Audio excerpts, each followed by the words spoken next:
ఇండియాలోనే #1 varicose veins hospital Avis vascular centre. నమస్కారం, సుమన్ టీవీకి స్వాగతం. నేను మానస. శ్రీ వీరబ్రహ్మేంద్ర స్వామి వారి ఉపాసకులు, కాలజ్ఞాన ప్రవచనకర్త, ప్రాచీన ప్రశ్నాశాస్త్ర సంఖ్యాశాస్త్ర నిపుణులు బ్రహ్మశ్రీ కృష్ణమాచార్య గురువు గారు సిద్ధంగా ఉన్నారు. వారితో మాట్లాడదాం. ఈ శ్రావణ మాసంలో వచ్చినటువంటి వరలక్ష్మి వ్రతం యొక్క విశిష్టత గురించి తెలుసుకుందాం. గురుగారు నమస్కారం అండి.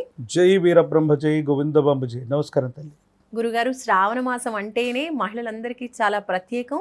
చక్కగా అందరూ వరలక్ష్మి వ్రతాలు చేసుకుంటూ ఉంటారు. అయితే వరలక్ష్మి వ్రతం ఏ విధంగా చేసుకోవాలి, వరలక్ష్మి వ్రతానికి ఉన్నటువంటి నియమాల గురించి ఈరోజు మేము తెలుసుకోవాలనుకుంటున్నాం.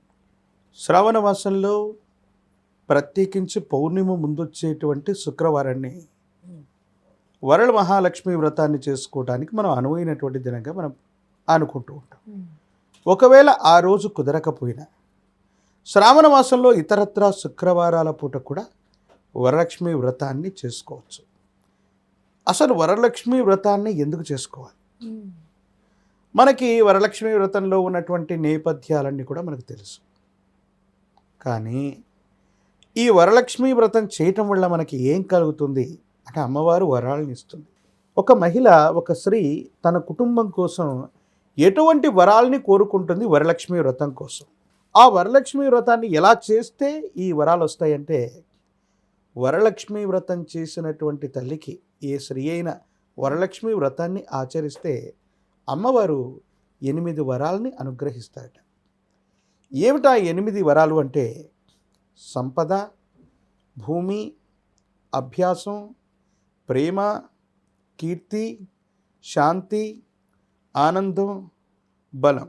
ఈ 8 రకాలైనటువంటి అంశాలు కలిగి ఉంటే దీర్ఘమైనటువంటి సుమంగళితత్వాన్ని తనకు అనుగ్రహించమని, ఆ విశేషవంతమైనటువంటి సుమంగళితత్వంతో భర్త కంటే ఒక్క నిమిషమైనా, ఒక్క క్షణమైనా సరే తన కళ్ళు మూయాలని, తన కుటుంబం వృద్ధిలోకి రావాలని, ఆర్థిక పరిస్థితులు చక్కగా ఉండాలని వరలక్ష్మి వ్రతాన్ని ఏ తల్లి అయితే ఆచరణ చేస్తుందో త్రికరణ శుద్ధిగా, అంటే మనసు, వాక్కు, కర్మ, ఈ మూడిట్లో కూడా శుద్ధిగా ఉండి త్రికరణ శుద్ధిగా ఏ తల్లి అయితే వరలక్ష్మి వ్రతాన్ని ఆచరణ చేస్తుందో తప్పకుండా ఆ తల్లికి వరలక్ష్మి వ్రతం చేసినటువంటి రోజే ఆ వరమహాలక్ష్మి వరాల్ని అందజేస్తుందని, దీర్ఘమైన సుమంగళితత్వం ఉంటుందని, ప్రత్యేకించి వరలక్ష్మి వ్రతం ఈ సంవత్సరం చేస్తే ఆ కుటుంబం వచ్చే సంవత్సరానికంతా కూడా వృద్ధిలో ఉన్నటువంటి దాఖలాలు కూడా మనకు కనిపిస్తూ ఉంటాయి. అయితే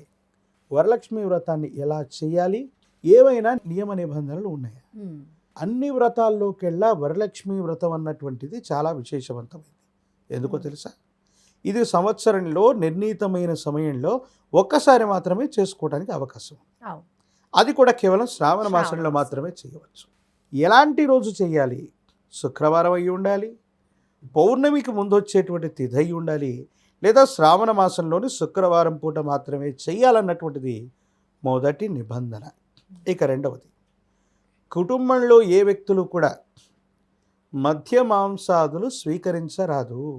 ఆ రోజు కుటుంబంలో కుటుంబ యజమానికి మద్యం అన్నటువంటి అలవాటు ఉన్న చాలామంది మద్యం సీసాలని, ఈ మధ్యకాలంలో ఒక కల్చర్ వచ్చిందమ్మా.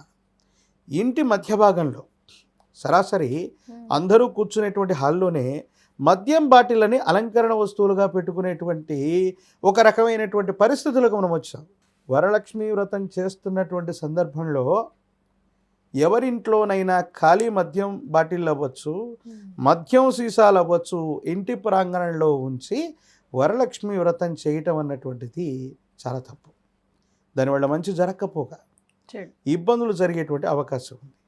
ఇక మూడవది, ఏ తల్లి అయితే వరల మహాలక్ష్మి వ్రతాన్ని ఆచరణ చేస్తుందో ఆ రోజు ఎక్కువగా కష్టపడకూడదు. శరీరాన్ని వంచి కుటుంబంలోని ప్రతి పని తానే చేసి తన మొత్తం మీద, తన శరీరం మీదే కుటుంబానికి సంబంధించినటువంటి అన్ని పనుల భారాలు తన మీద వేసుకోకూడదు. అంటే కుటుంబ సభ్యులు పంచుకోవాలంటారు. అందరూ పంచుకోవాలి. తాను ఉపవసిస్తూ అమ్మవారికి సంబంధించినటువంటి నివేదన తయారు చేయటం, అవి కూడా రుచి చూడకుండా తయారు చేయటం, ఉపవాసంతో ఉండటం, వ్రతాన్ని పూర్తి చేయటం, నేల మీద పవలించడం, ఇవి మాత్రమే తప్ప శరీరాన్ని మనసుని విపరీతంగా కష్టపెట్టుకునేటువంటి ప్రయత్నాన్ని చేయకూడదు. ఆ రోజు ఏ తల్లి కూడా చేయకూడదు. ఇక 4వది, కుటుంబంలో సూతకం కానీ మైల కానీ, కుటుంబంలో ఎవరైనా స్త్రీలు రజస్వలు అయ్యున్నా బహిష్ట అయ్యున్నా వరలక్ష్మి వ్రతాన్ని ఆచరించకూడదు. ఈ నియమాన్ని కూడా మనకు శాస్త్రం చెప్పబడి ఉంది. అలాగే ఇంకా వరలక్ష్మి వ్రతాన్ని చేస్తున్నటువంటి సందర్భంలో చాలామంది తల్లులు ఈరోజు తప్పకుండా కొత్త చీర కట్టుకోవాలి, అది కూడా పట్టు చీరను ధరించాలి, యోగదాయకమైనటువంటి స్థితిగతుల్లో కనిపించాలి. ఆధ్యాత్మికపరమైనటువంటి భావంతో నేను చెప్తూ ఉన్నాను, మీరు ఏ వ్రతం చేస్తున్నా పట్టు చీర మాత్రమే కట్టుకోవడం మ్యాండేటరీ కాదు. ఎందుకంటారా, ఆ పట్టు చీరను ఎలా తయారు చేస్తారు? పట్టు పోగుల నుండి తయారు చేస్తారు. ఆ పట్టు పోగులు తీసే సందర్భంలో ఎన్నో వందలాది పట్టు పురుగులను హింసకు గురి చేసి వాటిని వేడి నీటిలో వేసి చంపగా వచ్చినటువంటి పట్టుని మనం ధరిస్తున్నాం. కాబట్టి ఇది శుభశకునం కాదు. అంటే చక్కగా కాటన్ దుస్తులు ధరించుకొని కొత్త బట్టలు ఉన్న వాటిలో కొత్త బట్టలు, ఒకవేళ కొత్త బట్టలు లేకపోయినా శుభ్రమైనవి శుభ్రమైనటువంటి వస్త్రాలను కట్టుకోమని శాస్త్రం చెప్పిందే తప్ప కొత్త బట్టలు లేవు కాబట్టి వ్రతాన్ని ఆచరించట్లేదు. ఎందుకంటే కొంతమంది తల్లులు అమ్మవారి పట్ల ప్రీతి, విశేషవంతమైన భక్తి భావాన్ని కలిగి ఉంటారు, కానీ వాళ్ళ ఆర్థిక పరిస్థితులు సరిగ్గా లేక, కుటుంబపరమైనటువంటి అంశాలు సరిగ్గా లేక కొత్త వస్త్రాలు కూడా ధరించలేని పరిస్థితుల్లో ఆ వెల పెట్టి వస్త్రాలను కూడా కట్టుకోలేక ఆ వెలతో అమ్మవారికి సంబంధించినటువంటి నివేదనలు తయారు చేసి అమ్మవారిని భక్తి భావంతో చూస్తూ ఉంటారు. నేను చెప్పొచ్చేది ఏంటంటే, శరీరం బయట ఉన్నటువంటి వస్త్రాలు శుభ్రంగా ఉంటే సరిపోదు, మన మనసు కూడా అంతే పవిత్రంగా ఉంటే చాలు. ఆత్మశుద్ధి చిత్తశుద్ధి లేని శివ పూజలు వద్దన్నారు పెద్దలు. సో పట్టు వస్త్రాలే కానక్కర్లేదు, ఒకవేళ కొత్త వస్త్రాలు లేకపోయినా శుభ్రంగా ఉన్నటువంటి ఏ వస్త్రాన్నైనా సరే మీరు ఆ రోజు ధరించవచ్చు. ప్రత్యేకించి పసుపు, క్షారం అంటే లవణం అంటే ఉప్పు, పెరుగు, పాలు, పుష్పాలు, అలాగే ముక్కురం అంటే అద్దం, ఇలాంటి మంగళకరమైనటువంటి వస్తువులు ఏవి వరలక్ష్మీ వ్రతం రోజు ఇతరులకు ఇవ్వకూడదు. ఈ మంగళకరమైనటువంటి వస్తువుల్ని ఇంటి ప్రాంగణం నుంచి మనవాళ్ళైనప్పటికీ కూడా వాళ్ళకి ఇవ్వకూడదని శాస్త్రం చెప్పింది. అంటే ఇంటికి వచ్చే వాళ్ళకి పంచామృత తీర్థం లాంటివి ఇస్తాం, ఇంట్లో ఇవ్వచ్చు అంటారా? పంచామృత తీర్థాన్ని మాత్రమే మన ఇంటి ప్రాంగణంలో ఇస్తున్నాం, కానీ ఇంట్లో నిల్వ ఉంచినటువంటి పాలని, పెరుగుని, లవణాలని, పుష్పాన్ని, ప్రత్యేకించి పసుపుని ఎవరైనా పక్కింటి వాళ్ళు కానీ ఎదురింటి వాళ్ళు కానీ ఆ రోజు బదులుగా అడిగారంటే మనం సంశయించవలసింది. మన ఇంట్లో ఉన్నటువంటి లక్ష్మీదేవి అటువైపుగా వెళ్ళిపోతుంది అన్నటువంటి నమ్మకం కూడా చాలా మందికి ఉంది. ఇది విశ్వాసం అవనివ్వండి, వేరొకటి కానివ్వండి, ఆ రోజు ఎటువంటి పరిస్థితుల్లో కూడా చేయబదులుగా ఇలాంటి వస్తువుల్ని మనం ఇవ్వకూడదు. ఏ పూజాది క్రతువు చేస్తూ ఉన్నా, ఏ వ్రతం ఆచరించినా దీపారాధన చేసేటువంటి ప్రమిదలకి అగ్రస్థానం ఉంటుంది. ఎలాంటి ప్రమిదలతో ఉంచితే అమ్మవారు సంతృష్టి చెందుతుంది, ఏ నియమ నిబంధనలు పాటించాలనుకున్న సందర్భంలో అమ్మవారికి వెండితో తయారు చేసినటువంటి ప్రమిదలంటే అత్యంత ఇష్టం. గురుగారు, మరి పేదవాళ్ళ గురించి మాట్లాడుతున్నారు, మీరు మరి వెండి ప్రమిదలతో అమ్మవారికి నెయ్యి దీపం పెట్టమన్నారు, మా పరిస్థితి ఏంటని. దానికంటే కూడా శ్రేష్టమైనటువంటిది మృత్తిక, మట్టితో తయారు చేసినటువంటి ప్రమిద అంటే అమ్మవారికి అత్యంత ప్రీతి. ఆ విధమైనటువంటి పరిస్థితుల్లో మట్టి ప్రమిదలో కూడా ఆవు నెయ్యితో దీపారాధన చేయటం, లక్ష్మీ తామర ఒత్తులవచ్చు, లక్ష్మీ తామరలతో అలంకరణ చేయటం వల్లవచ్చు. ఇవి చేయగలిగితే ఈ అష్టైశ్వర్యాలని, భోగభాగ్యాలని, దీర్ఘమైనటువంటి సుమంగళితత్వాన్ని ప్రతి స్త్రీకి కూడా వరమహాలక్ష్మీదేవి ఖచ్చితంగా వరాల్ని అనుగ్రహించే అవకాశం కనపడుతుంది. గురుగారు, ఒక చిన్న అనుమానం, కొంతమందికి మాత్రమే ఇలాంటి నియమాలు ఉంటాయి, అంటే ఈ పూజ చేసుకోవచ్చు, చేసుకోకూడదు అని. అలాంటప్పుడు కుటుంబ సభ్యులు కావచ్చు అందరు చెప్తూ ఉంటారు, నియమం ఉంటేనే చెయ్యాలి, లేకపోతే చేయకూడదు. ప్రతి ఒక్కరికి కూడా మరి వరలక్ష్మి వ్రతం చేసుకోవాలి, చక్కగా ఇల్లు బాగుండాలి, కుటుంబం బాగుండాలి అనుకుంటాం.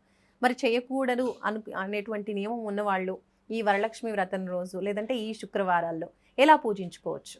వరలక్ష్మి వ్రతమే కాదు, కొన్ని రకాలైనటువంటి పూజలు కొన్ని కుటుంబాలకి నిషిద్ధమని మనం అనుకుంటూ ఉంటాం, చెప్తుంటారు. అవును. ఎందుకని నిషిద్ధం అనుకుంటూ ఉంటామంటే ఆ పండుగ పర్వదినం చేస్తున్నటువంటి రోజు దురదృష్టకరంగా ఏదో సంఘటన జరిగి ఉంటుంది.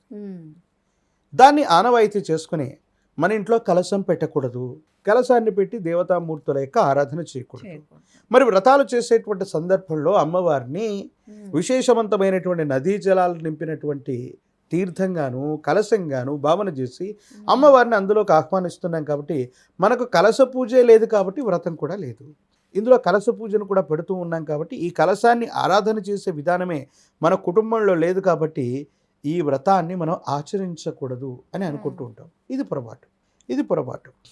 ఒకవేళ వరలక్ష్మి వ్రతాన్ని ఇప్పటి వరకు మీరెవ్వరూ చేయకపోయినప్పటికీ వరలక్ష్మి వ్రతాన్ని చేయటం వల్ల మీకు అనుకూలవంతమైన ఫలితాలే వస్తాయి తప్ప ప్రతికూలవంతమైనటువంటి స్థితిగతులేవి ఎప్పటికి కూడా రావు. ఒకవేళ మీకు ఏదైనా అనుమానం ఉన్నట్టయితే మీ బంధుమిత్ర బలగంలో ఎవరైనా వరలక్ష్మి వ్రత కథను చదువుతున్నా, వరలక్ష్మి అమ్మవారి యొక్క వ్రతం జరుగుతున్నా చక్కగా అక్కడికి వెళ్ళండి.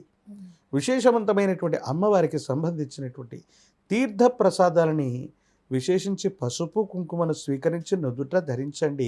దీర్ఘమైనటువంటి సుమంగళితత్వంతో పాటు ఒకవేళ మీ కుటుంబంలో సంప్రదాయం లేదని చేయకపోయినా, శక్తి లేక చేయకపోయినప్పటికీ కూడా ఆ వ్రతం జరిగేటువంటి చోటుకి మీరు వెళితే మీరు వ్రతం చేస్తే ఎంత ఫలితం కలుగుతుందో అంతే ఫలితాన్ని తప్పకుండా పొందుతారు తప్ప వరలక్ష్మి వ్రతం వీళ్ళు చెయ్యాలని కానీ చెయ్యకూడదని కానీ, ఒకవేళ చెయ్యలేనటువంటి వాళ్ళు, శక్తి లేనటువంటి వాళ్ళు ఈ వ్రత కథను విన్నా, ఈ వ్రతంలో పాల్గొన్న అంతే అనుకూలవంతమైన ఫలితాన్ని తప్పకుండా పొందే అవకాశం కనపడుతుంది. చాలా మందికి ఉన్నటువంటి సమస్య గురుగారు చక్కగా నివృత్తి చేశారు. అలాగే ఈ వరలక్ష్మి వ్రతం పూజ ఏ విధంగా చేసుకోవాలి, నియమాలు ఏంటి అనే విషయాలు కూడా తెలియజేసినందుకు ధన్యవాదాలు గురుగారు. నమస్కారం. శివాయ బ్రహ్మణే నమః. వీరబ్రహ్మేంద్ర స్వామినే నమః. చూస్తూనే ఉండండి సుమన్ టీవీ. నమస్కారం.